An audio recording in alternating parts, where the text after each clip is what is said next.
August 30 ശനിയാഴ്ച. മത്തായി 25:14 മുതൽ 30 വരെ വാക്യങ്ങൾ. ഇന്നത്തെ സുവിശേഷം താലന്തുകളുടെ ഉപമയാണ്. നിക്ഷേപങ്ങളുടെ പശ്ചാത്തലത്തിൽ യേശുവിൻ്റെ ഏറ്റവും പ്രധാനപ്പെട്ട ഉപമകളിൽ ഒന്നാണിത്. ഇന്നത്തെ വിപണികളിലെ നിക്ഷേപകർ ചെയ്യുന്നത് പോലെ ഒരു ധനികൻ തൻ്റെ സമ്പത്തിൻ്റെ നടത്തിപ്പ് തൻ്റെ ദാസന്മാരെ ഏൽപ്പിക്കുന്നു. ആദ്യത്തെ ദാസന് 5 താലന്തുകൾ, അത് ഇന്നത്തെ കണക്കിന് ഏകദേശം 5 ദശലക്ഷം US ഡോളറിന് തുല്യമാണ്. രണ്ടാമത്തെ ആൾക്ക് 2 താലന്തുകളും മൂന്നാമത്തെ ആൾക്ക് 1 താലന്തും നൽകുന്നു. ഇവ ഉപയോഗിച്ച് വ്യാപാരം നടത്തി 100% വരുമാനം നേടുന്ന 2 ജോലിക്കാരെ യേശു അഭിനന്ദിക്കുന്നു. എന്നാൽ മൂന്നാമത്തെ ആൾ പണം നിലത്ത് ഒളിപ്പിച്ചു വയ്ക്കുകയല്ലാതെ ഒന്നും സമ്പാദിക്കുന്നില്ല. ആ ദാസനെ യജമാനൻ കഠിനമായി ശിക്ഷിക്കുന്നു. ഉപമയുടെ അർത്ഥം സാമ്പത്തിക നിക്ഷേപങ്ങൾക്കപ്പുറത്തേക്ക് വ്യാപിക്കുന്നു. ദൈവം ഓരോ വ്യക്തിക്കും വൈവിധ്യമാർന്ന ദാനങ്ങൾ നൽകിയിട്ടുണ്ട്. ആ ദാനങ്ങൾ നാം ദൈവത്തിൻ്റെ സേവനത്തിൽ ഉപയോഗിക്കണമെന്ന് അവൻ പ്രതീക്ഷിക്കുന്നു. ആ ദാനങ്ങൾ ഒരു അലമാരയിലെ ഷെൽഫിൽ സൂക്ഷിച്ചു വയ്ക്കാനല്ല. അവയെ അവഗണിക്കുകയും ചെയ്യുന്നത് ദൈവത്തിന് സ്വീകാര്യമല്ല.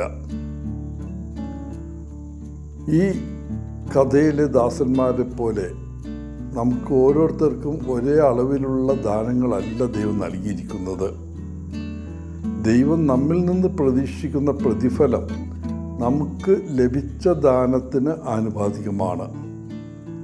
1 താലന്ത് ലഭിച്ച ദാസൻ 5 താലന്ത് ലക്ഷ്യത്തിലെത്താൻ പരാജയപ്പെട്ടതിനല്ല ശിക്ഷിക്കപ്പെട്ടത്.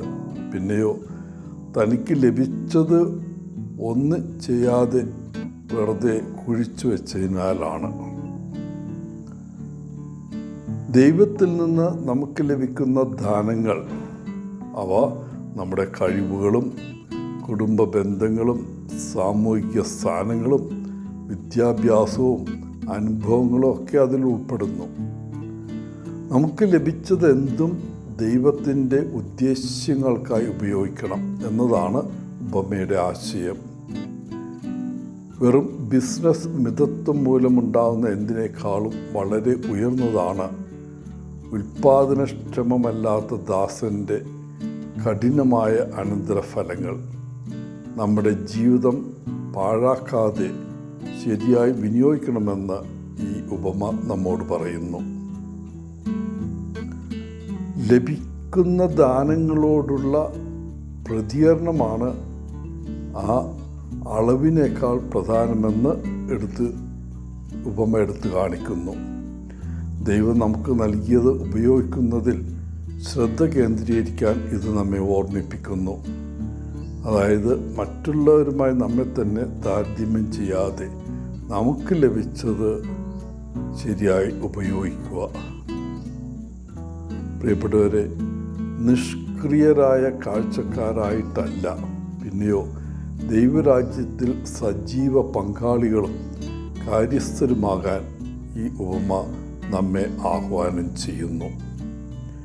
എല്ലാവർക്കും നല്ലൊരു ദിനം ആശംസിച്ചുകൊണ്ട് ഒത്തിരി സ്നേഹത്തോടെ പോളച്ചൻ CSSR ഫ്രം ഹൈദരാബാദ്.